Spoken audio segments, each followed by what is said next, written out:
Katatapos ko lang guys mag-LS sa baba, mag-live.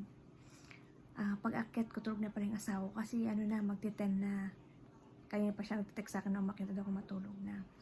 Tapos ngayon guys, pagsilip ko, humihilik na pala siya. Ayan, meron akong ibibigay ito para to sa kanya.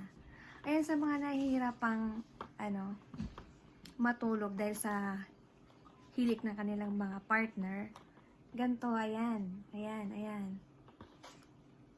Try nyo kung kung effective ba. Pupuntahan ko siya, tapos subukan ko tong ikabit. Ako, baka magalit na naman sa akin yun. Nagising. Ayan. Nakalagay dito, anti-snore trap. Ayan. Kaya guys, tara. Samahan niyo ako, silipin natin siya. Mga tas. Dali na. Kung effective. Sige, ako magsuot neto.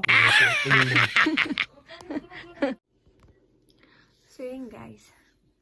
Ako na lang magsuot daw neto, kayo na suot. Ayan. Kasi humihilik din daw ako guys na hindi ko alam. Magpapaunahan na kami matulog kasi yung mahuli hindi makatulog. Kaya para makatulog ka ng maayos, mauna ka ng matulog para hindi ka makarinig ng hilik. Naghihilik din daw ako, sabi niya eh. Ewan ko, hindi ko alam. Pero siya, naghihilik talaga yan siya guys. Ayan, bagay sa... Ayan. Effective kaya ito. Pero bagay din to sa akin para lumit-lit naman yung pangako. Ayan. Try ko to matulog na kaganito. So yun guys. Salamat. Bye.